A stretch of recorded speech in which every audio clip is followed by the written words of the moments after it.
Colin Farrell, I probably owe him an apology because like this movie was a lot more fun than anything I'd have seen him in before.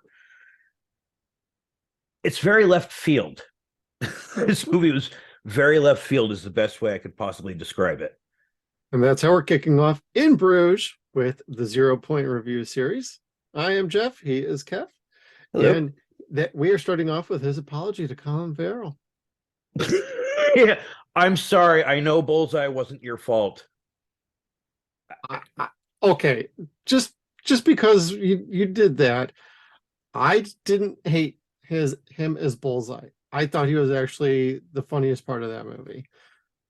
It wasn't supposed to be fucking funny. But it was, and I enjoyed it. I liked it. I mean, I liked Ben Affleck as fucking Daredevil. I mean, Affleck's just cool, but The anyway. best part of that movie is Michael Clark Duncan as Kingpin. Period. Yes. And He everybody was got all badass, dude. people got butthurt because Kingpin's white in the comic books. I'm like, and outside of D'Onofrio, who obviously eventually becomes Kingpin, who at the time was as fucking massive and powerful and like foreboding as Wilson Fisk could be. No one else but Michael Clark Duncan could have cast or played that role and sold it well. He had the physique, he had the presence, he had the cigars. He did it perfect. I had no problem with that kind of casting at all. Yeah, no, and I again when there's casting situations like that, I know people have a different definition for it for every term. Like inclusion is what we call it now. It was the best person for the fucking job, and I was glad that they cast him that way. It wasn't inclusion, it wasn't affirmative action or whatever they fucking want to call it on the radio. They just cast the best person for the job, and he knocked Wilson Fisk out of the park. Yep. And I don't think anyone else could have outdone him except for Vincent D'Onofrio, because he is the embodiment of every character he portrays. Like every character with their source material, he can embody that. That's what I mean. Yeah. But welcome back to In Bruges. Welcome to 0 Point Review. Yes, We that go was off our first topic 0 every point. once in a while. Yep. Every once in a while. So this was your first shot of watching it. How did you like it? I very much enjoyed it. I don't know how much this would hold up on replayability for me, though. I think I might like it a little more every time, but it's also a kind of a movie. I'm good I watched it once. It might be a little while before I watch it again, though. This might be one of those I'm willing to kind of just, every year, every couple of years to kind of fire this up and give it a watch through. But I loved all the characters. I got a kick out of most of the comedy. And it's really not some big murder mystery or anything like that. So it's not like a gotcha moment every 30 minutes in this. It's just it feels a little random at times, but it also feels like it's cohesive. So it's got a little bit of a balancing act that's going on, and I enjoyed it, but it's not one I'd watch like, oh yeah, I watched that and I'm gonna watch it again and like the next night. Like I just got done watching John Wick 4 last Friday night, and I am itching to go back and watch it again. But I'm not gonna, I'm gonna wait. But by comparison, I watch In Bruges and I'm okay watching it and not watching it for a while. So how did you feel? Had you seen this before, or what did you think? No. I thought this was something that you'd seen before, and I've never even heard of this before. So I went in just with a complete blank slate, not knowing what to expect, which at that point, I'm usually expecting not to enjoy something. But this movie made me fucking laugh and laugh hard. And I'm sure it wasn't supposed to do that, but it did. And I didn't go and rewatch it again after that. I wanted to, but I did order it. So that'll probably be in the mail soon. Oh, very cool. You ordered the Blu-ray then? Yeah. All right. So because I liked it. I thought it was cool. It was it's a little like Hostel at first, where it's like boring for the first half hour, but you start to enjoy the characters and what's happening. And then in the last 30 minutes, like everything just goes batshit crazy. And not many movies can pull that off. And No. and this one did. It didn't stumble in doing that. And in fact, what they did is they made something like Pulp Fiction, where they have 4 or 5 different stories throughout the movie, and then all of them come together at the very end for the big crescendo third act. And once you get to that point, it's kind of predictable as fuck, but that doesn't mean it's bad. What they do is amazing. I think it's only predictable up to a point. Like I watching this, I wasn't exactly sure how it was going to end.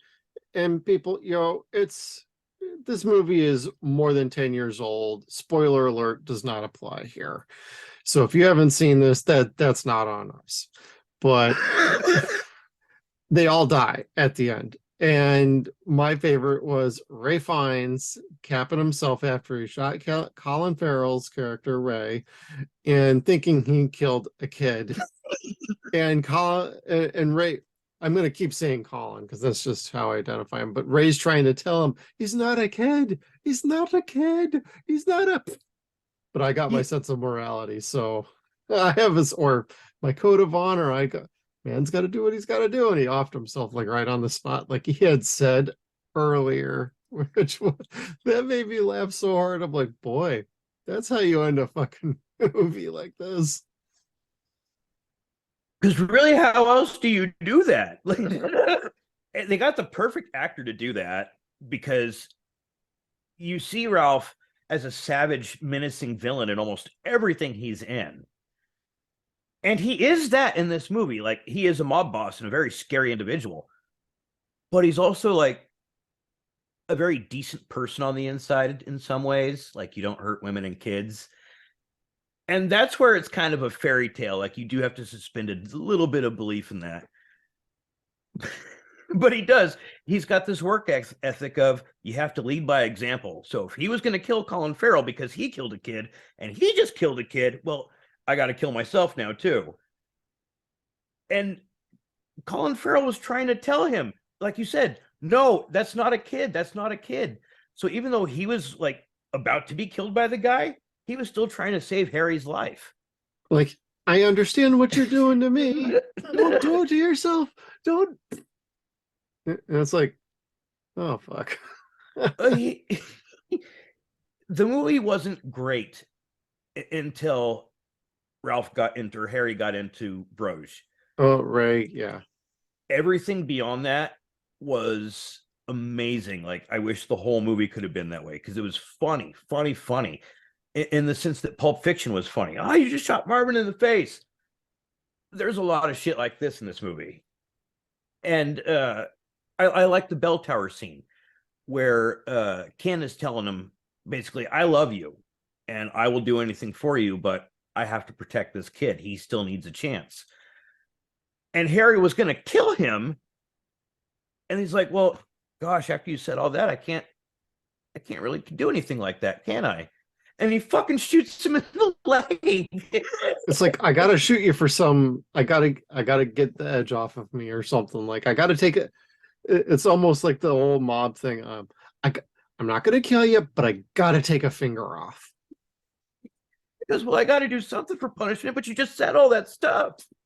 Yeah, so I ain't gonna kill you, but I'm gonna make you remember this shit for the rest of your life, bitch. And I ain't gonna kill him because he's long gone. And they find out within like 2 minutes, oh no, Ray didn't leave. Oh shit. I'm gonna kill everybody now. And he just walks around Bruges like with a license to kill anyone and everything, except for women and children, which was great because a pregnant woman, which is a little bit of both, stops him from going and killing fucking Colin for a while. Well, for briefly. A minute anyway. Yeah. And that's when it starts getting like really fun, where Colin tries to jump out the window and it falls on this boat that's canvassed. So of course he's not breaking any limbs or anything, but he drops his gun when he fucking jumps out. Doesn't it land in the creek or whatever? I think canal? So. Yeah. Yeah.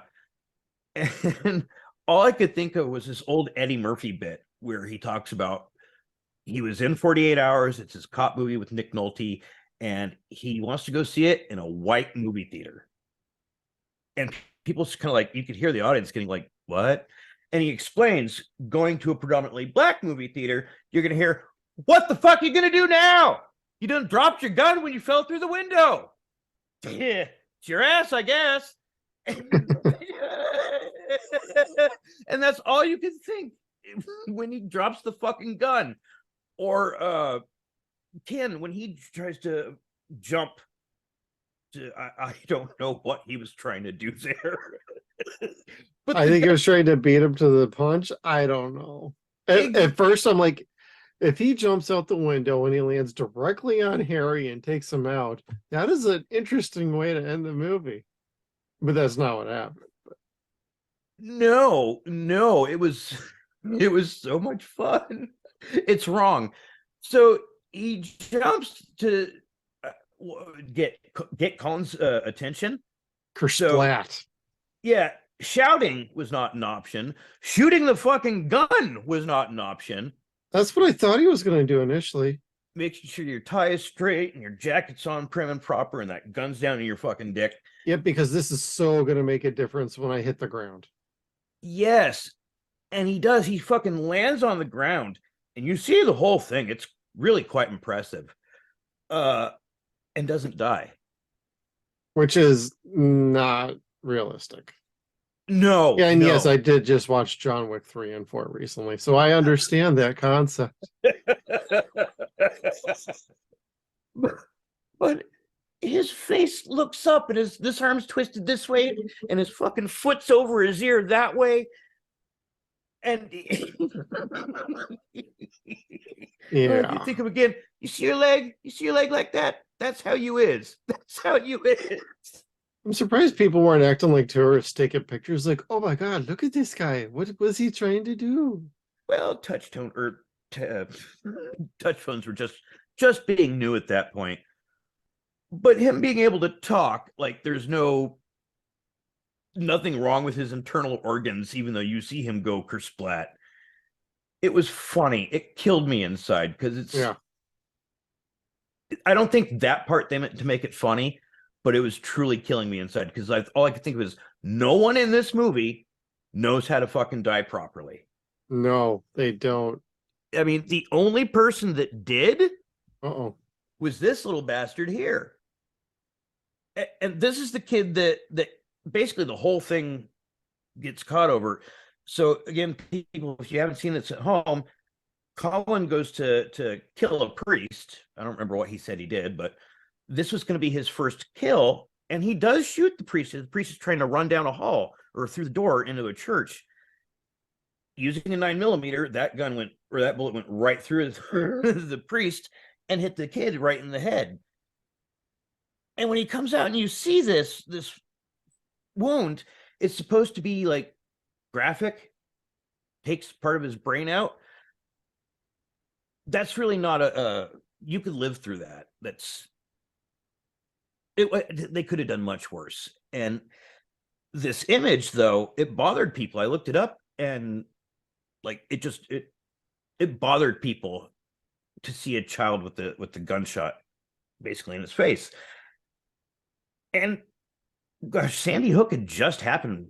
What had Sandy Hook happened at that point? Was this 2006 or 7? I do not remember.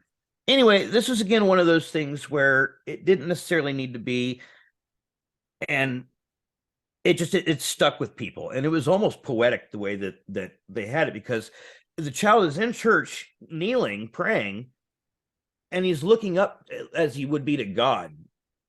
And as you can see, that's what it looks like there. But in order to make it less uncomfortable, I thought, well, maybe we could just put different things on his head, like he's looking at other shit. Much nicer stuff that, doesn't involve head kersplatties and whatnot. Where do they all go? And I mean, he's the butterfly. Got a happy little bee. Couldn't use the Cheerios bee, we'd get demonetized. A little bit of egg. Yeah, right. Got a little bit of egg on his face. I like this one. My personal favorite, because I'm from the coastal areas, seagull shit. Of course, he could have had a V8.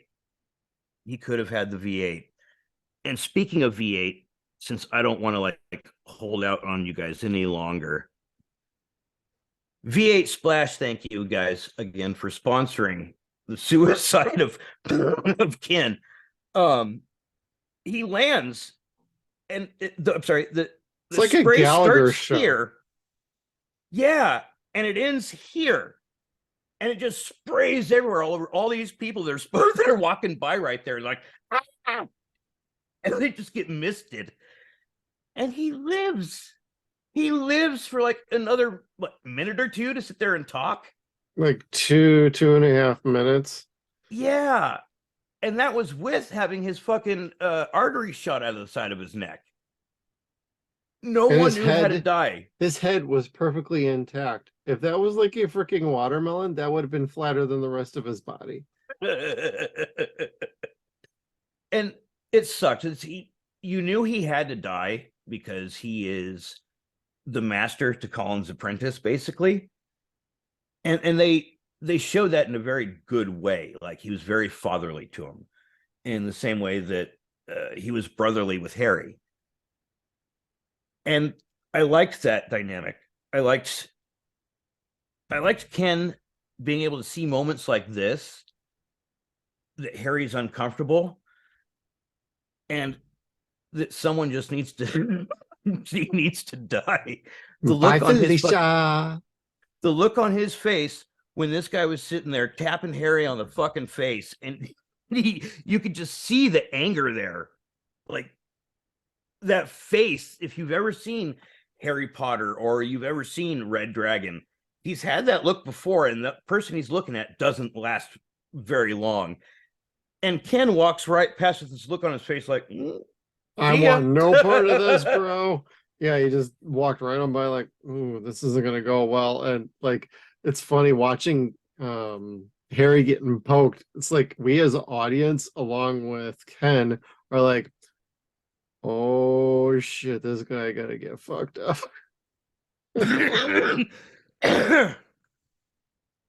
Harry was just not in the mood, like, at all. No, not at all. And when he had gotten there initially, like, he was still in a bad mood. Yeah. Like, and he was supposed to be happy when he got there because he likes Bruges. And he gets to Yuri's place, his man, what was he, a mole? His Man black inside? market weapon runner. Yeah. And he offers him dum-dum bullets in a box. And he's almost asking, like, would you like a chocolate or something like that? And Ray looks down at it and goes, I know I shouldn't, but I will. Yeah, I know, right? I did catch that too. I'm like, you're in Belgium. You could get the damn like Belgian chocolate, which are pretty good there. Yeah, right. Not like ours. But I mean, he was pissed from that moment, and I was really sad because you see him shooting other people from that point, but yeah, nothing head explodey was going to happen until the end, where he shoots the guy and then his head fucking blows up. Which I do not understand, but because dum-dums make your head explode. That's just what it is. But my question is so it rips through a body into a person on the other side, and it still makes their head explode on impact. Yeah. Okay. And I put, this is, let's see, what's the note say? This is where you have to suspend disbelief. Yes. Well, I had to suspend disbelief that Ken was still alive after his 10-foot drop. Times 10. Yeah, times 10. Because shit, that it looked like it was 3 stories up at least. Right. Yeah, no, I even if he landed on his like his feet with his legs kind of sprung, it would break everything. His knees would be up in his fucking ears. Right. but again, it made me laugh, and it almost made me cringe a little bit because Well, I again, wasn't it is. expecting it myself, and it just made me go, "Hey, wait a minute! Am I Oh really watching yeah. the same movie still?"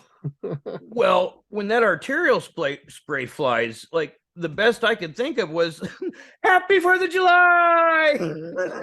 Shit just I'm was actually, everywhere. in the hands of any other filmmaker during that scene, they either would have toned it way down or they would have gone way overboard.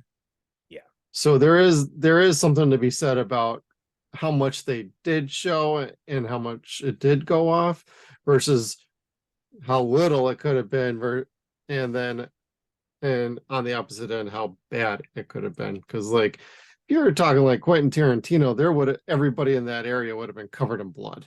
yeah, right. It's raining blood. Oh, I love that. I want to say he had a record at some point, I think for Kill Bill 1 for the most blood used in a movie. And like just a few years later, Sam Raimi's like, hold this. Yeah, he's like, hold my beer, bro. we're gonna make a whole TV show like this. Yeah. um, but yeah, back to that. And then what haven't we talked about is the lady friend in this. Chloe. Yeah. Cute as Oh, a button, but yes. unfortunately also a thief. A thief, a drug dealer, a con artist who apparently she was going to rob Colin for whatever he Right. had on him. Yeah. Supposed to be distracting him, and her ex-boyfriend's going to come in and rob him at gunpoint, which is the wrong fucking thing for that dude to do. That Uh, was very well done. yes, and like he only did Colin only hurt the guy as much as he needed to. He didn't want to kill the guy. He felt bad for him in a way Right. because he pitied him for thinking that he was tough. He was a wannabe skinhead, and he was emasculating him at every fucking turn. But the Chloe character, she says, "Oh well, I was going to change. I tried calling him to call it off. I didn't want to rob you. I changed my mind." And I'm thinking to myself, why?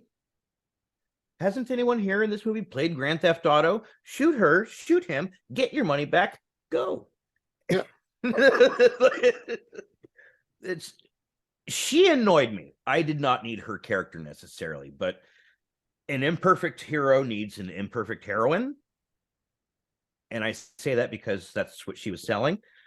Um, but I don't know. She was okay. She was good for him in a way, but very strange. And I think that worked best for the movie.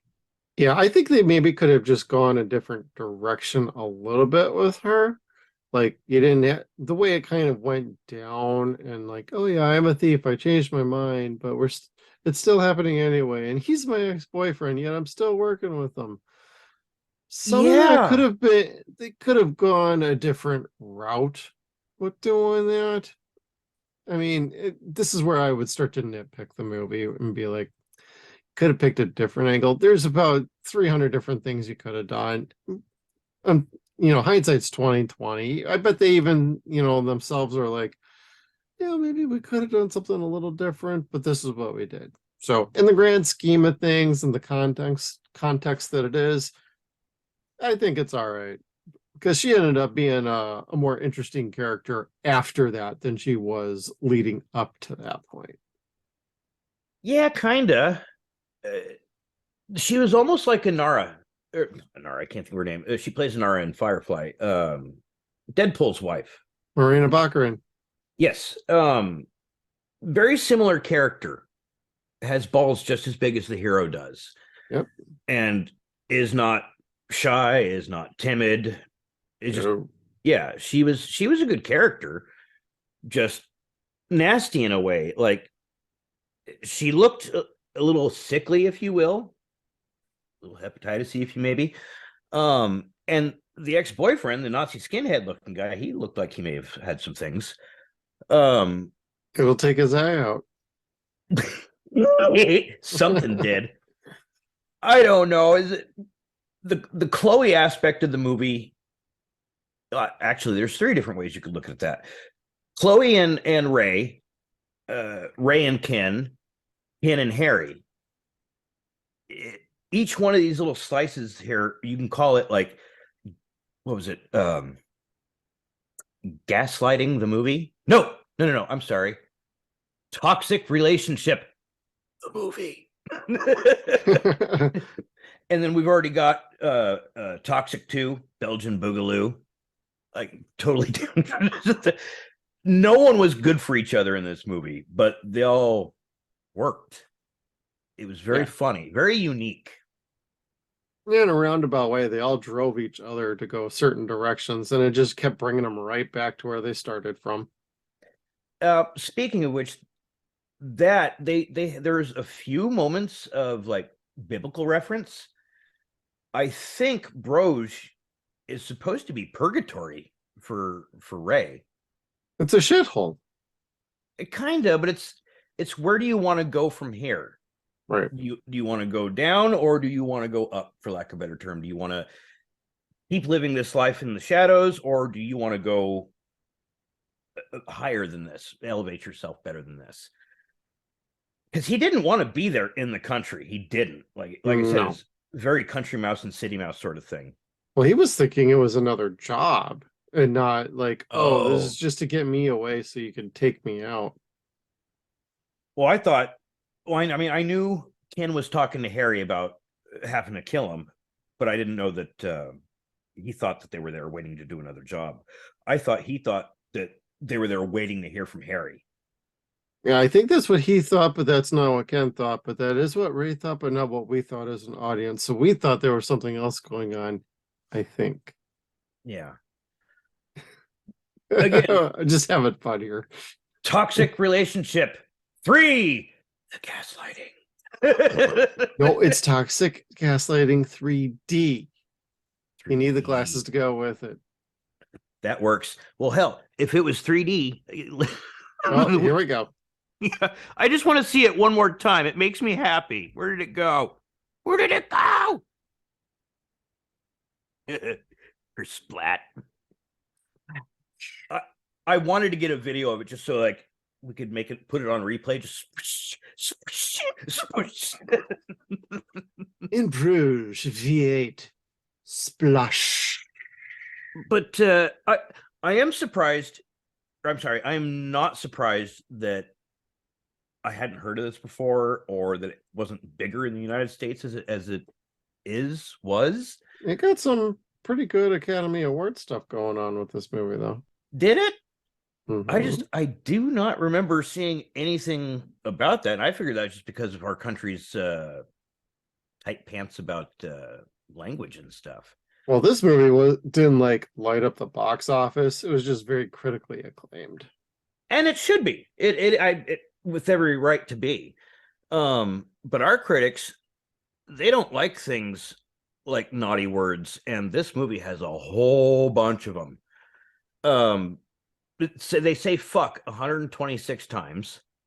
They say cunt in this movie 12 times. There are 5 different racial slurs at least several different times. I'm sorry, not racial. They're all xenophobic. So it's across the board. And of course, cock comes in the smallest at number 2.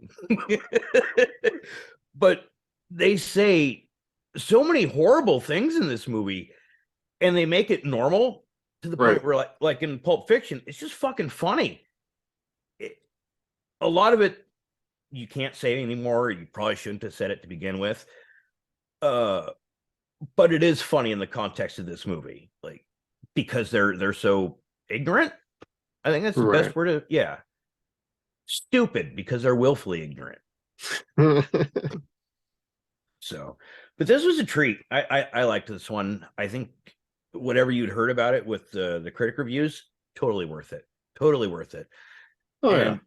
For people at home, it's on Stars right now streaming, or you can purchase it from Amazon. Or rent it from Amazon. It's like $3.99 for an HD. I did the rental. I had some digital credit, so it really wasn't the full price, but that's what the full price is. If you just want to just check it out. My wife and kids and or put a parental lock on our Amazon account. So it's like you can't rent anything without this 5-digit code. We don't use 5-digit codes and nobody knows what it is. I'm like, let's just buy the son of a bitch. But again, not sad that I did it. This is one that I could watch more than once. It was fun. It's not too dark for me. It was the right kind of dark. Yeah, I would agree with that. Just for me, I think it doesn't quite hold up for like immediate repeat viewings, just kind of strategic with the repeat viewings, here and there. Yeah. It's not one I could just put on repeat all day long and just be like, yeah, this is my jam. From the if it went from like Harry getting that phone call to the end, I'd watch that over and over again. Or at least the phone call scene where Ken is telling Harry, basically, suck it. I let him go, Yeah. and this is where I am. And he hangs up on Harry. And Harry has this moment like Daniel Radcliffe had in Weird, where he starts beating the shit out of his desk with the phone. Oh, yeah. And his wife comes in and says, Harry, what? It's an inanimate fucking object. Oh, And I wrote this down. he loses his shit, just like throws some, you're a fucking inanimate object. That had me dying. I'm like, oh, that is too good. Like, honestly, the writing of this movie was excellent. My only problem, I want to say, my only real problem with the movie is it feels like the first like 20-30 minutes takes a little while to get going. Yes. Like, I think it could have been more like 15 minutes instead of 25 to 30 minutes. But once it hits a certain spot, it goes nonstop to the end. Like, it continually moves, is accelerating. It crescendos at the right time. It hits its climax at the right time. It ends at the right time.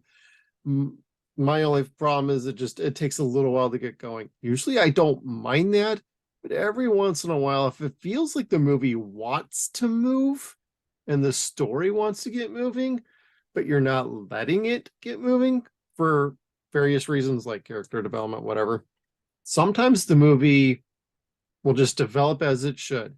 Sometimes it feels like it's being rushed. Sometimes it feels like you're holding it back for no real reason.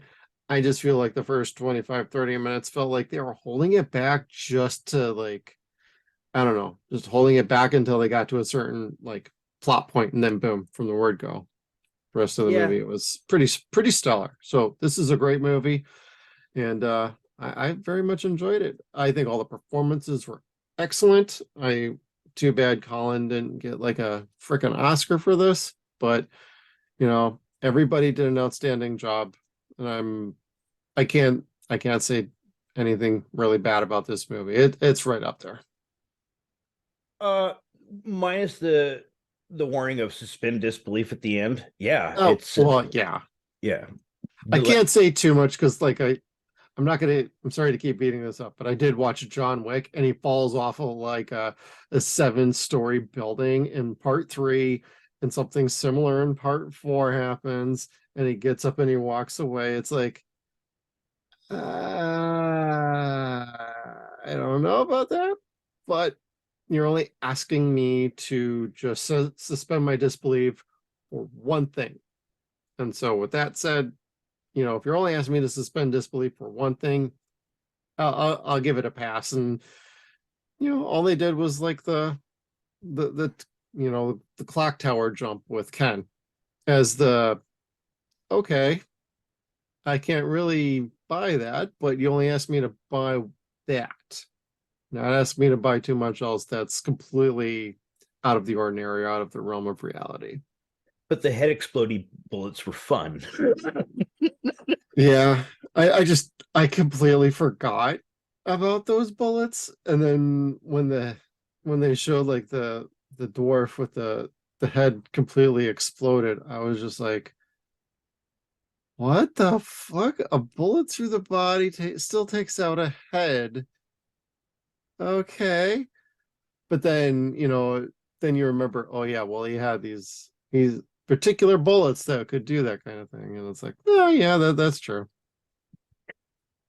It was just so fucking funny and stupid.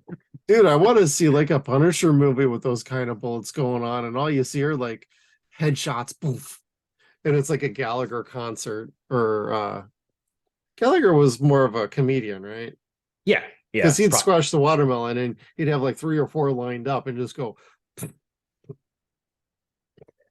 I could just see Yeah. a Punisher movie with heads just exploding everywhere, you know? Oh, if it was 3D, it would be awesome. That'd be pretty bitchin'. That Colin Farrell as the Punisher. could have worked out at one point. That could have worked That would have out. been a better choice than Bullseye. They just did Bullseye wrong in that. He would have been perfect for the role because he could play anything. He could play anybody. He's not a bad actor. Well, he That wanted was the white boots. when do I get a suit?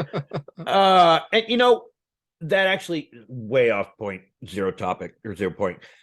That pissed me off because that's the writers and the director in the studio saying, "We know what you want, but we're not going to let you have it." Same thing with X-Men. What did you expect? Yellow spandex? Yes, bitch. Now fucking do it right. Just wait till Deadpool 3. It'll happen. Yeah. But as we're waiting for all of our fun movies coming up, we are tuning into some of these pretty classic movies. And hey, this was March. This was Irish month. So we had a few good Irish movies. We ran the spectrum. Yes, we did not do Leprechaun. Maybe next year. I may have used a few memes here and there from Leprechaun, but no, I haven't watched it yet this year. Well, we got to do Leprechaun in the Hood, bro. Do we need you? Leprechaun in space. I don't know. I've only seen the first two. It's not that I'm opposed to watching it. I've only seen the first two. Yeah, we'll give Warwick Davis some love next time. I am down with that. And Jason in space had me. So Leprechaun in space, I don't know. We'll see. Why not? How bad could it really be? We've watched worse. Yes, we have. But In Bruges is not one of those. It is one of the very best we have seen on our 0 point review series. Kevin, would you totally recommend this for everybody? Yes. And this actually, I was going to give this a 3.5 in general. But once you hit that third act, it knocks it up to at least a 4.25 stars. It was really, really good. Yeah. For cheap. But again, you do have to suspend a lot of disbelief. So it's not going to be a full 5, despite how good it was. Yeah, it's like we've said, very good movie. I'm going to give it a pretty solid 4 out of 5. It definitely matches up to expectations. And if you've never heard of this, definitely worth a shot. But if you know this and you haven't seen it in a while, might be a good time to revisit it or add it to your physical media collection.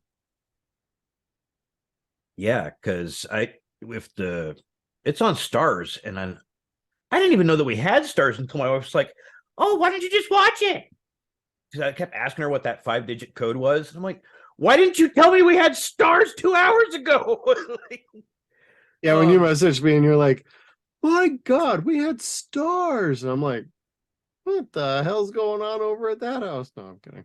I could have been watching cooler movies for so long at this point now. I don't even know. You could have been watching, oh, what is that pirate show? Black Sails? Oh, Black Sails, yeah. Or no, our flag means death. No, Stars had Black Sails. That's the one I was thinking of. Oh. Then yeah. Oh, that leads into like Treasure Island or whatever it is. I still haven't seen that show. I still haven't seen Treasure Island, so Not missing much with that. I know, but everyone at home is gonna be like, "What about the Muppets?" My wife doesn't like the Muppets, and I try to watch it, and she just doesn't let me. I'm sorry. Oh well. Yeah. But that has nothing to do with us. So again, another 0 point review. Welcome to our subtle references to what we do here on this show. Yes, we do talk about the movies. We sometimes go a little off topic, but it's all about having good fun, talking boys from the county hell as we flip around through our pictures in the background. Kevin's screwing around. You don't see it on the YouTube channel, but I see it because he's on the other camera. But anyway, I just want to say thank you all for tuning you got a question there, Kev? I was just gonna say I didn't do the one with the bukkake face. Don't do it. Yes, we want to get it banned from YouTube at this point. That'll be a Patreon thing. Yeah, we'll do something a little. We'll see about that. And that has no reference to anything in particular, but thank you for tuning in. Hey, you are interested in joining us on our Patreon, please go to patreon.com/SunsAndShadowsCast and join us and join Chad Peterman and Skeeter Slater as our Patreon supporters for the last few videos. Thank you guys for joining us, and thank you for tuning in. We'll see you next time. Make sure you check us out on all of our social media platforms. We got Facebook, Twitter. We are at Suns and Shadows. We're also on Instagram at Suns and Shadows Cast. We are at SunsAndShadows.com. Thank you again, everybody, and we'll see you down the road.